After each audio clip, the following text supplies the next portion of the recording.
Kalau menurut Imam Syafi'i boleh zakat fitrah itu mulai awal puasa boleh. Boleh, Imam Syafi'i boleh. Tapi waktu wajibnya tadi itu.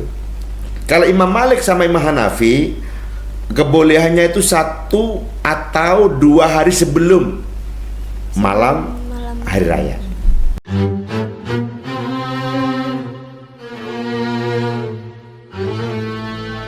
Assalamualaikum warahmatullahi wabarakatuh. Hai pemirsa, kembali lagi di obrolan Marwa Madrasah Ramadan Istimewa. Oke, dengan saya Keisa dan rekan saya Meka. Nggak terasa ya Ke, sekarang udah hari ke-27 Ramadan. Iya, 3 hari lagi bener-bener. Lebaran ya. Lebaran, iya bener Iya. banget. Kalau lebaran kita ngapain nih? Ngapain sih? Ya bayar zakat dong. Iya, berarti obrolan kita kali ini yaitu membahas Zakat. tentang zakat, yaitu tentang kewajibannya, hikmah sama dampaknya.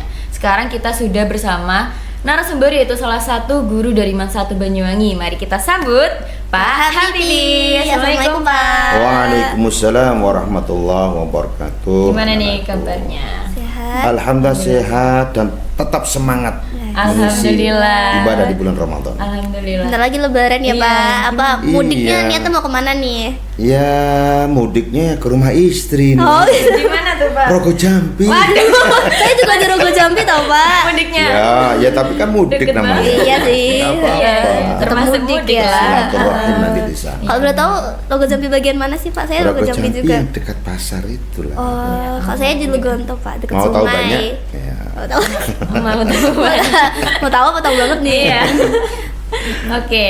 Yuk. Oke, masuk pertanyaan aja Iya. mungkin ya Pak. Kan zakat tuh sering dianggap sebatas kewajiban ya. Terus kalau menurut Pak Habibie sendiri, bagaimana cara menjalankan makna zakat agar dipahami itu nggak hanya sebagai kewajiban, tapi juga sebagai sarana pembentukan kepedulian sosial? Baik, anakku dan semua pemirsa dan pendengar Marwa Madrasah Ramadan Istimewa Yes. dari podcast Mansawangi yang tercinta.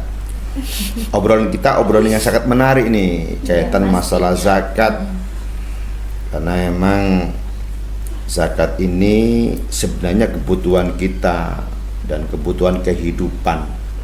Bagaimana biar balance antara agnia sama fuqara wal masakin sehingga bisa berjalan bersama.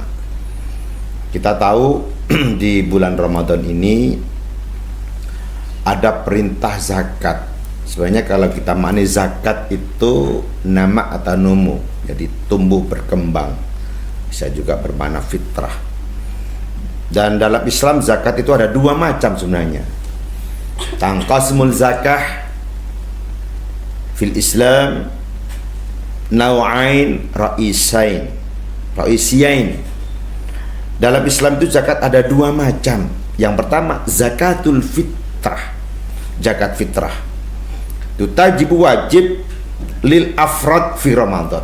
Wajib untuk semuanya di bulan Ramadan. Wajib. Ya, itu zakat fitrah. Karena memang Kanjeng Nabi memerintah. Farada Rasulullah sallallahu alaihi wasallam shadaqatal fitri fi Ramadan 'alan nas sa'an min tamrin atau sa'an min sa'irin ala zakarin wa untha hurrin wa abdin minal muslimin.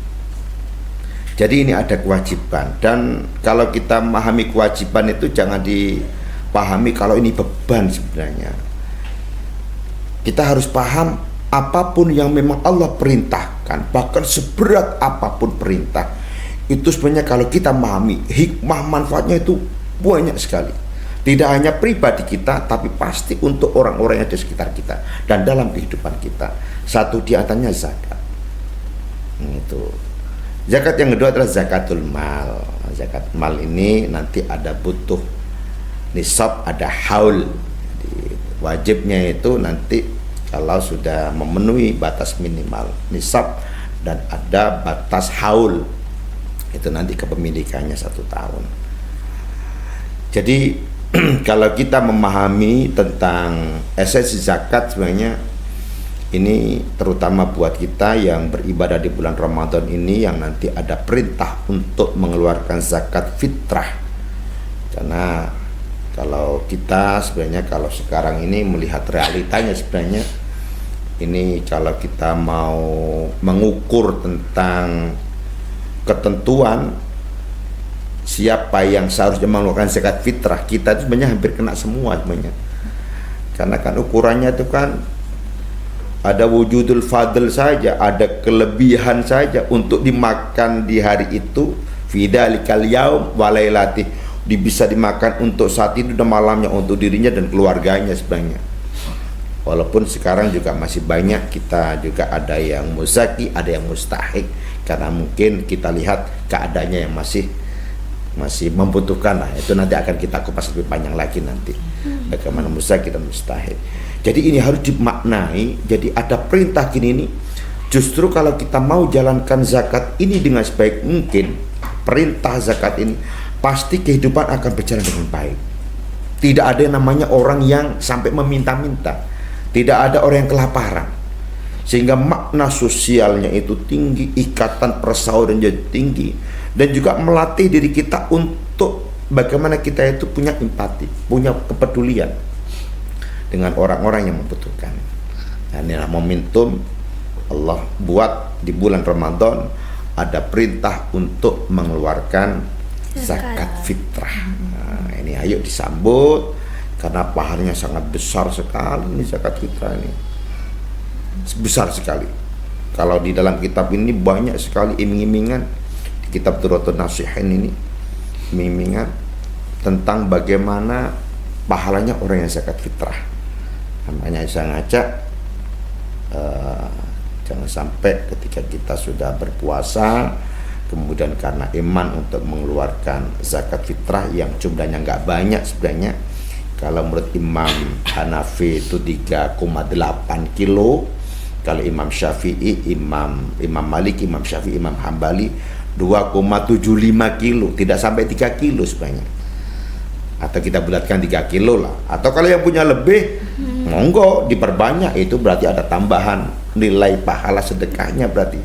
Dan itu nanti akan bisa memberikan kemanfaatan, kebaikan pada orang-orang sekitarnya, akan memberikan rasa bahagia, rasa gembira ketika mereka menyambut datangnya hari raya. Jadi ini ayo saya ngajak, saya selaku guru yang ada di MAN 1 Banyuwangi ini, juga anak-anakku semuanya, siswa-siswi mulai berlatih, mulai terus ditempa dirinya bagaimana kita peduli kepada orang lain. Itu. Kan tadi disebutkan ya kalau membayar zakat itu wajib. Lalu untuk seperti kita yang sudah balik itu membayar zakat apa kewajiban kita sendiri atau orang tua kita? Oh gitu. Ya. Kalau anak itu masih ada tanggungan orang tua. Jadi nanti orang tua yang punya tanggungan anak atau pembantu, kalau dalam zaman dahulu itu ada budak segala macam. Itu kalau budak ada sayyidnya, ada tuannya yang harus membayar zakat budaknya itu. Tapi kalau anak orang tua, kecuali kalau anak itu sudah mandiri, dah Bu, Pak, saya nggak usah dibayari, saya sudah mampu, saya berlebih, saya ingin bayar, monggo. Tapi kalau anak memang yang masih belum, maka dia ada tanggungan dari orang tuanya. Gitu. Terus kalau buat anak yang misal terlantar gitu di pinggir jalan gak ada orang tua, terus anak-anak yang di panti misal kayak gitu, itu gimana? Yang mungkin membayarnya itu? Dia belum pasti yatim piatu gitu. Itu untuk zakatnya? Ya kalau memang kondisi anak itu memang kondisinya begitu itu, makanya itu kan zakat itu kan dibagikan pada 8 asnaf. Asnaf samaniyah, ada 8 asnaf, ada 8 kan itu kan. Yang Allah nyatakan bahwasanya dalam surat At-Taubah itu ya. At-Taubah ayat 60 insyaallah. Itu firman-Nya Allah, a'udzubillahi minasyaitonir rajim. Innamas shadaqatu lil fuqara'i wal masakini wal amilina 'alaiha wal muallafati qulubuhum wa fir riqab wal gharimina wa fi sabil wa ibnis sabil faridatan minallah. Jadi ada 8. Nah ini kalau satu misalnya anak terlantar, anak yatim. Anak yatim kalau dia memang termasuk anaknya orang yang nggak mampu, berarti dia termasuk fuqara atau masakin. Anak terlantar kalau dia memang kondisinya memang tidak ada yang menanggung dia di pinggir jalan, ya berarti dia termasuk fuqara masakin. Nah ini kita termasuk mereka yang berhak, termasuk mustahik yang harus kita bantu. Ada kepedulian kita. Kan tujuannya kita diperintahkan zakat ini kan bagaimana kita peduli sama orang-orang yang memang sangat membutuhkan. Makanya di situ kan yang pertama kan fuqara. Nah, fuqara berarti itu kan ketika ayat bicara yang pertama itu berarti itu yang paling utama, yang harus menjadi lebih super prioritas. Itu. Apa itu fuqara? Kalau fuqara itu yang saya baca itu, ya emang dia itu asyaddu hajah, butuhnya sangat banyak dia. Jadi dia itu la yamlik ma yu'ti nisbah hajati, atau bahkan la yumliku syai'an, bahkan itu orang yang fuqara. Jadi dia tidak memiliki apa yang harusnya dia penuhi kebutuhan, separuh hajatnya nggak bisa. Kalau kita gambarkanlah orang fuqara itu, satu misal hajatnya itu dia satu hari dia butuhnya harusnya untuk menghidupi itu bisa satu hari harusnya 50.000 satu hari. 50.000 ini untuk bisa wajar lah, bisa makan kan. Tapi namanya fuqara paling dia punyanya 10.000 atau bahkan nggak punya.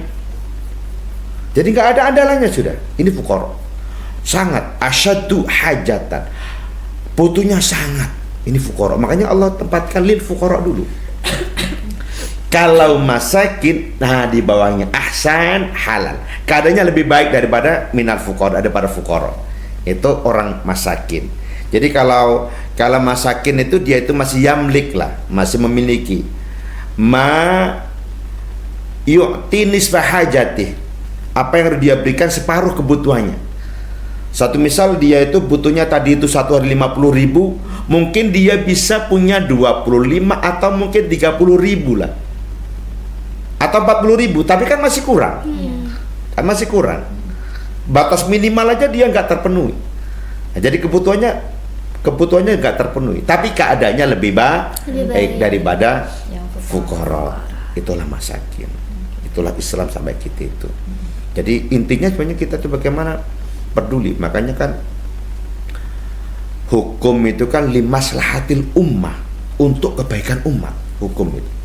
Jadi Allah tetapkan hukum-hukum apa aja. Hukum wajib, bahkan ada yang haram. Jangan zina, itu juga limaslahatil umat. Jangan zina. Kalau ini zina dilakukan, maka dirusak umat. Kita disuruh zakat, ada kewajiban. Ini mesti limaslahatil umat, untuk kebaikan umat. Nah, inilah yang harusnya hadir buat kita orang-orang beriman. Bagaimana kita hadir? Oh, ada perintah, berarti di sini ada kebaikan. Ketika ada kebaikan berarti ada kemanfaatan. Nah, kalau sudah kemanfaatan itu bisa merambah pada semuanya, maka kehidupan bisa berjalan dengan baik. Tapi kalau tidak terpenuhi zakat itu, nggak ada yang peduli, maka bisa menjadi nanti akan menjadi mafsadah, kerusakan. Terjadi pencurian, terjadi perampokan, bahkan pembakaran ini. Kenapa? Karena tidak terpenuhi kebutuhan dasarnya tidak terpenuhi. Sehingga apa? Emosi mudah. Orang kalau ada kebutuhan dasarnya nggak terpenuhi kan mudah emosi, gampang marah lah, emosinya tinggi. Nah ini Islam hadir di situ. Ayo, karena Allah paham betul lah. Adalah dihadirkan bagaimana kita peduli kepada terutama tadi itu anak-anak terlantar. Ya kita ayo pelajar-pelajar. Makanya kan kita dilatih juga ketika bulan Ramadan nih. Ayo kita berikan bukaan takjil.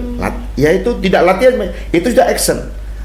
Dulu kiai saya ketika Ustadz ada di pondok, saya dulu mondoknya di Jogja, di pondok Nurul Ummah Kota Gede Yogyakarta. Masya bersama Kiai Haji Asyari Marzuki LC, beliau alumni Kerapia, santrinya Mbak Yai Ali Maksum juga di IN, kemudian ke Irak 14 tahun kiai saya. Nah saya 9 tahun di sana, itu digembleng mesti. Ketika Ustadz masih jadi santri sudah dibilang sama kiai, kamu itu sudah balik, jadi kamu itu jangan nganggap kamu sholat itu latihan. Bahkan ketika setiap bulan mesti kiai, ayo kamu kan setiap bulan kan dapat gajian dari orang tua. Kalau dulu wesel, kalau sekarang kan di TF transfer. Dulu dapat wesel kiriman uang. Ayo keluarkan tuh 2,5, 2,5. Kalau dapat 100 berarti 2.500 bagikan. Nah, ada kotak-kotak itu atau pada fuqara masakin. Itu sudah mulai dibiasakan. Nah, itu pembiasaan juga ayo mulai dari kita juga, keluarga besar Man 1, ayo mulai peduli. Yang punya kita sisip 2.500, aku loh dikirimi 1.000, 2.500. Itulah harta yang hakiki yang sebenarnya, yang besok pasti akan menyelamatkan kita. Amin. Itu harus dilatih gitu. Terus mau tahu nih Meka, kan salah satu dari 8 asnaf berzakat itu kan orang mu'alaf ya? Iya. Ya. Salah Terus satu. lalu gimana kalau orang mu'alaf itu dia baru mu'alaf misalkan, tapi dia sudah kaya, dalam keadaan kaya, Iya. kayak misalkan Deddy Corbuzier itu loh Pak. Itu bagaimana Masih dong? bisa nerima. Dia masih berhak untuk menerima zakat, lalu orang-orang tuh berkewajiban untuk membayar zakat ke dia apa tidak? Gitu. Jadi wal mu'allafatu qulubuhum. Jadi bagaimana dihibur hatinya. Jadi mereka itu, ya inilah Islam. Allah itu membuat bagaimana tatanan kehidupan itu bisa berjalan dengan baik. Jadi orang-orang yang sebelumnya belum beriman itu, ketika mereka baru masuk Islam yang kita sebut dengan mu'allaf, yang perlu dihibur, biar mereka itu merasa, oh aku akeh dulure, aku bolone, ada yang peduli.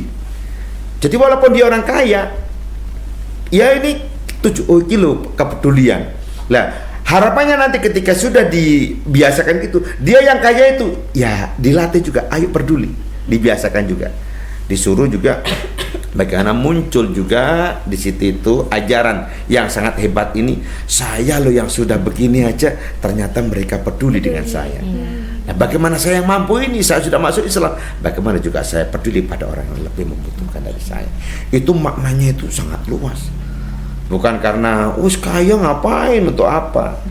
Lain kalau dia tidak mau menerima, ya bisa dia berikan pada. Boleh. Mereka yang merasa sudah dapat, aku cukup, kita bagikan. Kadang kan ada dapat ini, dapat ini, dapat ini. Oh ternyata saya punya saudara di sana yang tidak mungkin tersentuh. Tak kayak noise, itu monggo. Apa yang sudah dia, karena kan haknya dia itu. Gitu. Jadi biar mulai awal ngajarin buat gampang buat bersedekah. Iya gitu. Jadi kita bersedekah kepada orang kaya itu boleh. Bahkan orang kaya yang pelit. Orang kaya pelit itu ayo sedekah. Tujuannya apa? Menyentuh dia. Biar membuka hatinya. Iya, ya Allah, ternyata aku mosok aku teruskan izin aku. Padahal paham al-yadul aliyah khairun minal yadis sufla. Tangan di atas lebih baik daripada tangan di bawah. Tapi jangan dipahami tangan di atas lebih baik kok tangan yang dhuwur tok. Mintanya gitu. Pemberi lebih baik daripada penerima. Penerima. Ayo, kita menjadi orang-orang yang pemberi, menjadi yang sakhi, menjadi orang-orang yang loman, jangan menjadi orang yang bakhil, orang-orang yang pelit. Karena kan ada hadis yang masyhurkan as-sakhiyu qaribun minallah, qaribun minan nas, qaribun minal jannah, ba'idun 'anin nar. Orang loman termasuk orang senang zakat, sedekah, suka berinfak. Itu Allah senang, dekat dari Allah, dekat dari manusia. Manusia senang. Surga juga senang. Yang enggak senang orang yang ahli sedekah, orang ahli zakat itu cuma neraka ya. Kebalikannya diddu adalah al-bakhil. Bakhil itu diddu al-bakhil, diddul bakhil. Diddu apa? Sakhi. Bakhil itu diddu sakhi, lawannya orang yang loman. Bakhil itu ba'idun 'anillah, ba'idun 'anin nas, ba'idun 'anil jannah, qaribun minan nar. Nah, kebalikannya. Ya, jadi kalau orang bakhil, Allah nggak suka, manusia nggak suka, surga nggak suka. Yang suka orang bakhil itu cuma neraka. Tuh, ya lah. Memang kalau ngomong-ngomong gini enak. Ngomong-ngomong. Itu emang Pas enak waktu aja. Pak Habib ya, ngomong-ngomong. Jadi biar semuanya nanti paham, terutama anak-anak ya semuanya. Ya. Kalau untuk ini Pak yang tadi Muzaki sama Mustahik itu hikmah utama memberi zakat apa ya? Ya. Hikmah utama zakat bagi Muzaki sama Mustahik. Iya, kalau muzaki itu kan berarti orang yang zakat ya. Iya. Pemberinya yang mustahik yang berhak yang menerima. Iya.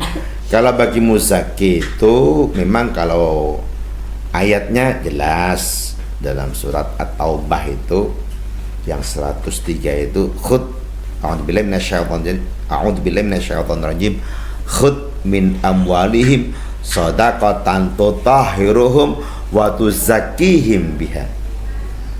Khud itu bil amr, akhadha ya khud ambil.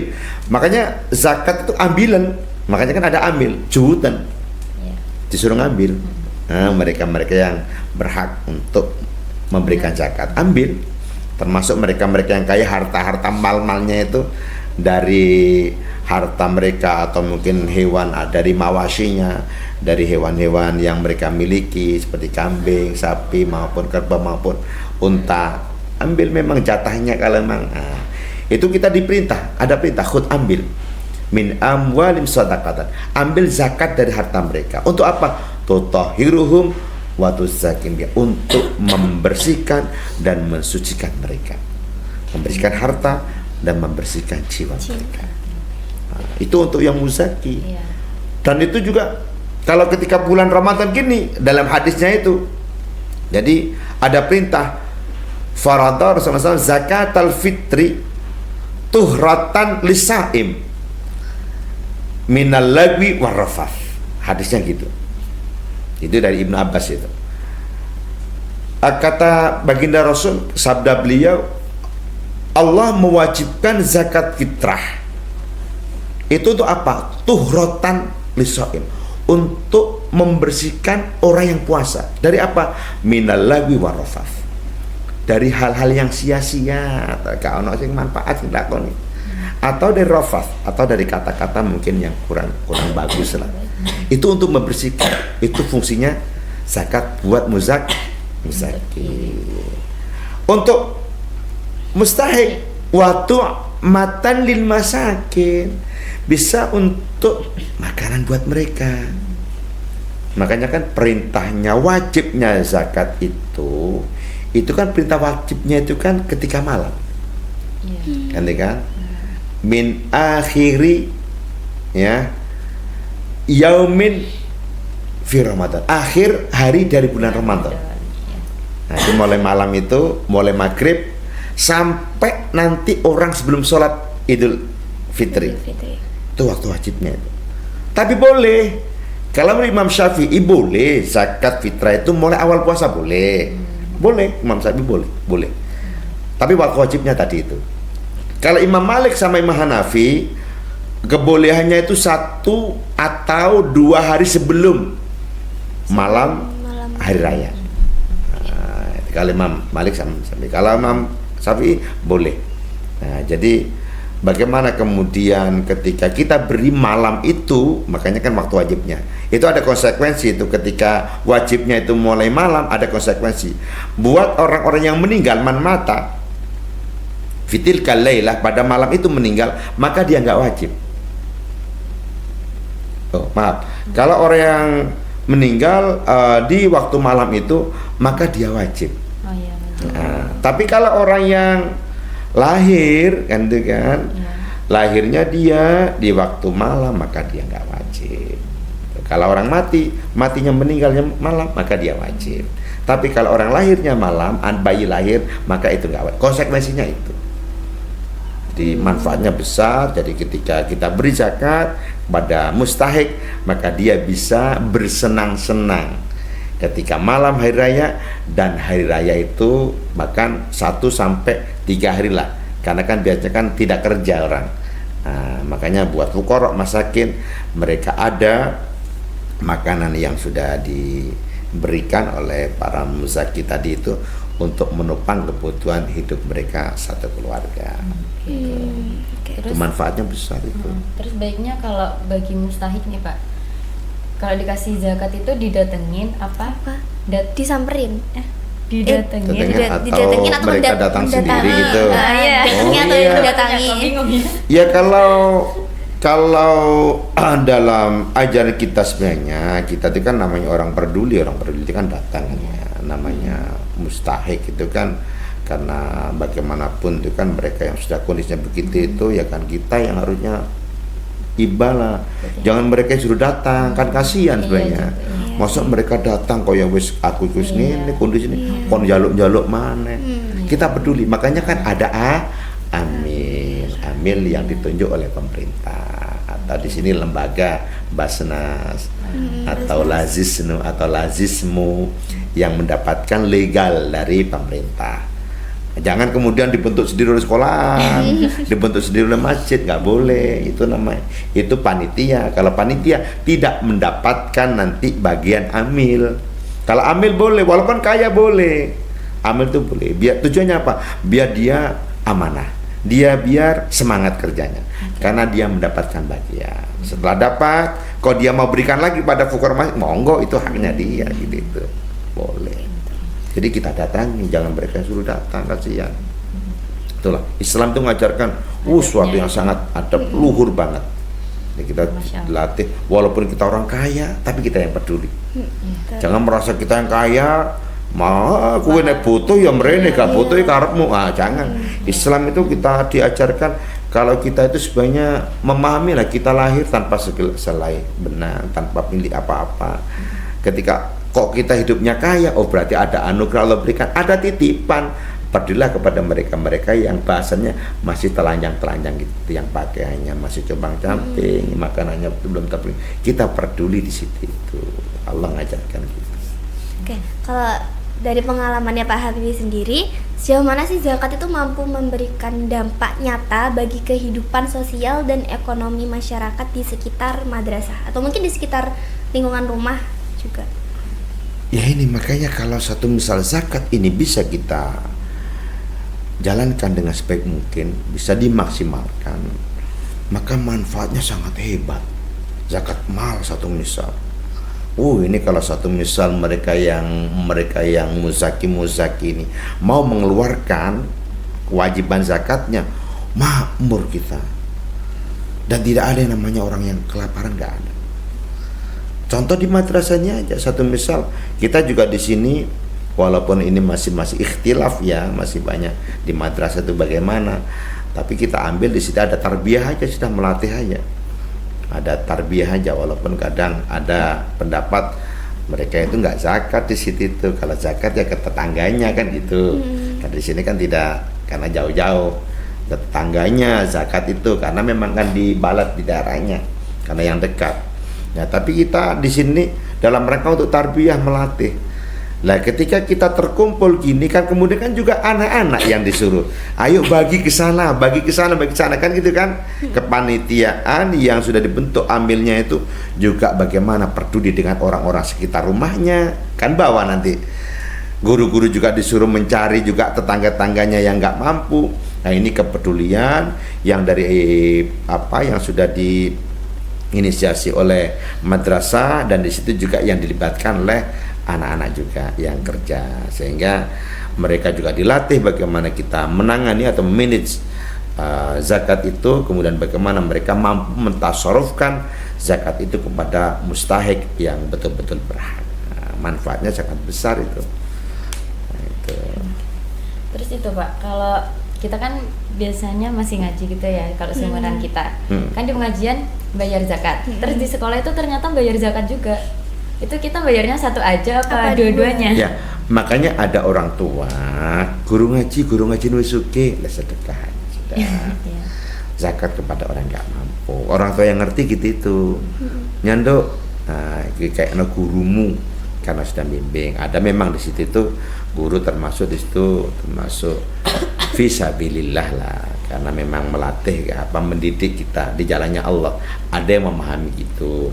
Tapi ada juga orang yang ikhtiyat, hati-hati ketika memberikan gitu itu nggak niat zakatnya, kecuali kalau emang gurunya memang kondisinya nggak mampu kan gitu kan, ustadznya nggak mampu, kiainya nggak mampu, baru mungkin perlu mendapatkan dari santrinya. Tapi kalau kiainya sudah mampu, sudah kaya segala macam, tidak diniati zakat tapi niat sedekah.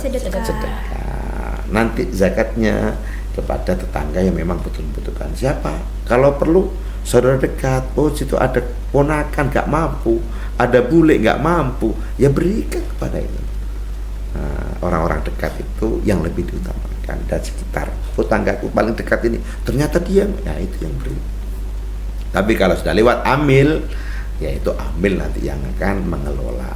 Tapi kalau langsung, memang kan zaman Rasulullah itu memberi sendiri gitu, memberi, banyak yang langsung memberikan sendiri. Sekarang sudah ada yang menangani, yaitu amil zakat. Mereka yang sudah paham siapa-siapa yang berhak nanti untuk mustahiknya, penerimanya gitu. Berarti bayar 2 nggak apa-apa, tapi yang maksudnya Boleh, yang satu niat buat sedekah, yang niat satunya zakat. emang niat zakat. zakat. Oke, paham. Oke. Terus buat ini peran guru dalam lembaga pendidikan ya Pak.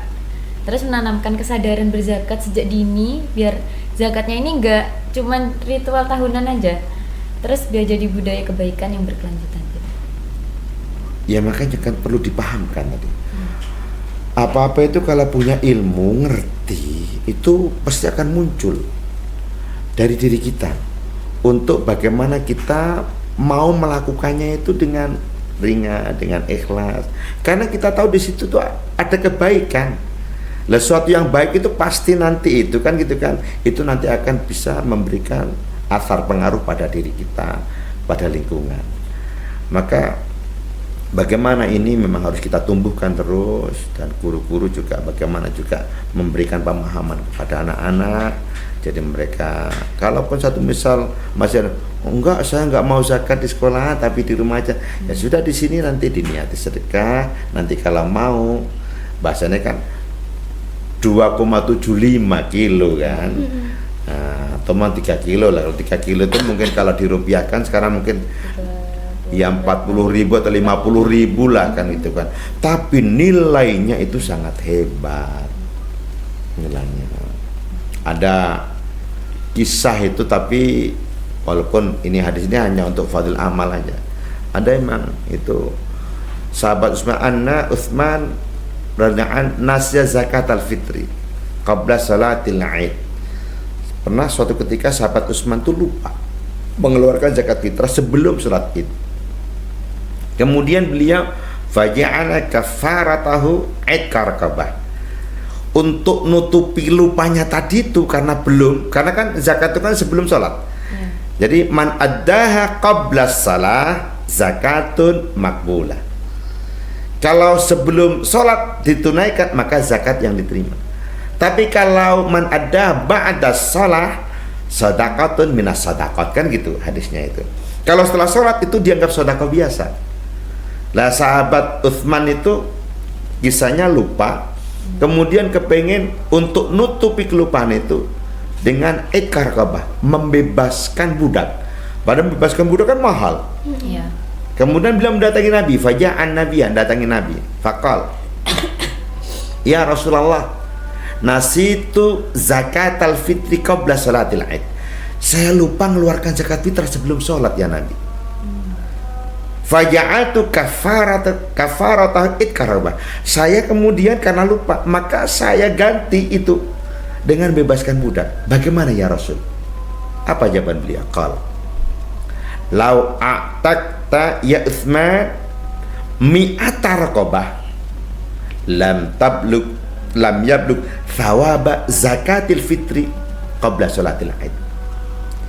Kalaupun Utsman kamu ganti 100 mi'ata raqabah, 100 budak yang kamu merdekakan, jangan satu budak, 100 budak yang kau merdekakan, itu pahalanya tidak mampu membandingi pahala orang zakat fitrah. Sampai gitu. Pahalanya itu besar. Artinya kalau kita nggak zakat rugi sebenarnya. Makanya orang-orang kan mesti berlomba. Boleh kan, kalau dulu nggak boleh, sopo sing perlu tak zakat ini. Cari mereka. Itulah hebat. Itu satu. Banyak sekali. Kalau saya baca dalam kitab ini, dalam kitab Durratun Nasuhin, di sini ini ada, bahkan di sini banyak, bahkan di sini. Ini man a'ta shadaqatul fitri kan lahu asyratu asya'a. Siapa yang memberikan zakat fitrah maka dia dapat 10, bahkan 10 hal. Saya singkat aja. Al-awwal yudharu jasaduhu minadzunub, jasadnya akan disucikan dari dosa, dibersihkan dari dosa. Wasani kedua, yu'taku minan nar, akan dibebaskan di neraka. Sampai gitu iming-imingannya.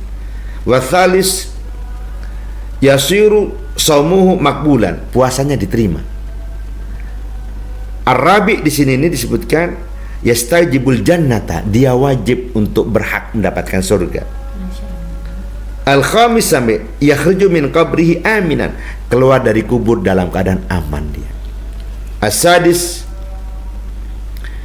yukbalu ma'amila minal khairat fitil sana, diterima. Yukbal jadikan majhul aja boleh, yakbalu juga boleh, berarti ada fa'ilnya Allah.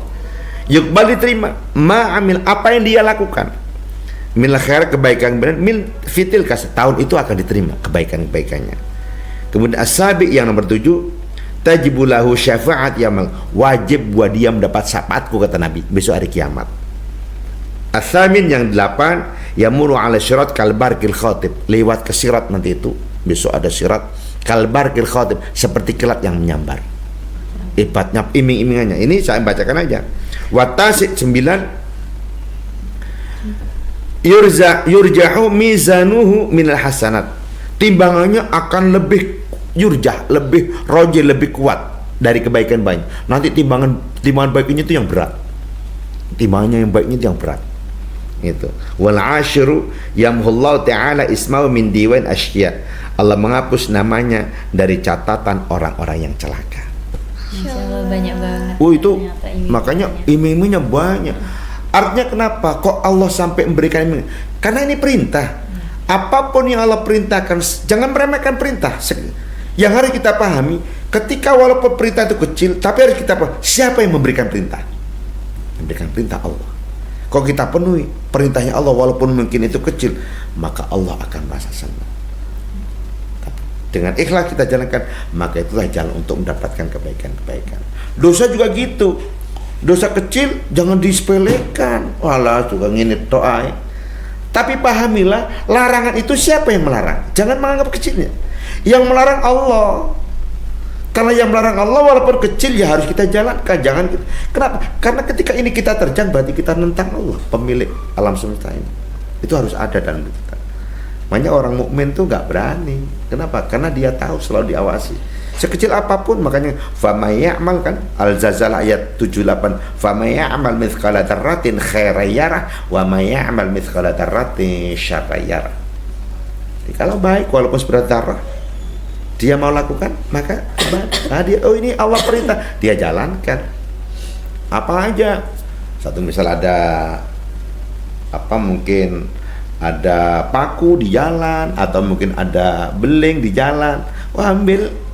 Oh ini sedekah yang hebat, ini ambil. Jangan ambil malah dipasang. Ambil, taruh di tempat yang aman, orang tidak sampai terganggu. Sampai segitu itu. Kadang orang nggak peduli. Neng jalan ono mungkin ada pohon mungkin di situ ada ranting jatuh situ, geningakan bin. Dibiarkan aja. Padahal itu bisa berbahaya buat orang yang lewat. Nah, orang lewat karena ranting kita biarkan, oh dia jatuh, bagaimana akibatnya? Dia punya keluarga, punya anak segala macam. Tapi dengan pedulinya kita, orang berjalan dengan lancar. Itulah Islam mengajarkan begitu. Bahkan dari hal kecil pun bisa membawa banyak dampak gitu. Betul itu. Jangan meremehkan yang kecil. Justru yang besar itu kan berangkatnya dari kecil. Gitu. Terakhir, ada nggak sih pesan satu kalimat aja dari Pak Habibie untuk orang-orang di sana tentang zakat? Satu pesan, satu kalimat. Zakat, terutama zakat fitrah, ini jangan sekali-kali ditinggalkan. Jadi kalau kita mungkin merasa punya apa yang kita makan untuk hari itu dan malamnya, keluarkan. Kalaupun nanti diberi, itu urusan lain. Keluarkan. Wah, aku puasa saulan. Karena saumul abdi mu'allaq bizakati. Jadi puasanya seorang hamba itu akan terkait dengan zakatnya. Nah, makanya kalau bisa itu mu'allaq baina sama wal ard banget. Tergantung antara langit dan bumi. Ayo keluarkan. Nah, pahamilah Itu perintah Allah, ketika perintah kita jalankan pasti banyak sekali kebaikan yang Allah berikan pada kita. Tidak hanya di dunia, tapi yang hakikat nanti di akhirat. Yang itu harus dipahami. Aku ini masih kepo yang ini apa? Yang 100 budak aja nggak bisa buat bayar itu. Tidak bisa Membandingkan Iya. zakat. Pahalanya zakat. Terus gimana buat yang lupa gitu Pak? Kayak Usman itu. Ya maka dia untuk harus diganti. Diganti ke tahun selanjutnya. Apa? Ya, gimana? kalau satu misal ya udah saat itu kemudian tadi itu makanya ya sudah diganti, diberikan aja urusannya sama Allah. Oke. Walaupun termasuk sedekah minas sedekah. Jangan aduh lali wis gak ngetokne wis. Namanya juga manusia Iya, ya. kan lupa itu Iya. maklum ya kadang. Iya. Ya, jadi tahun besok saya tidak akan lupa dan saya akan bisa memberikan lebih. Ya, itu aja nanti. Oke, mungkin cukup segini aja ya Pak perbincangan kita Iya, hari terima ini. kasih. Ngomong-ngomongnya cukup. Iya, Iya, alhamdulillah ngomong-ngomongnya terima udah kasih cukup ya. sudah mau datang. Sudah Ya, menyempatkan waktunya buat ya. ngobrol sama kita. Siap. Udah memberi ilmu buat kita semua, apalagi ya buat penonton juga Ya, yang ada di sana. oke. Semoga apa yang disampaikan sama Pak Habibie hari ini bisa bermanfaat untuk kita semua. Amin. Terima kasih sudah nonton sampai akhir. Jangan lupa like, komen, dan subscribe. Wassalamualaikum warahmatullahi wabarakatuh.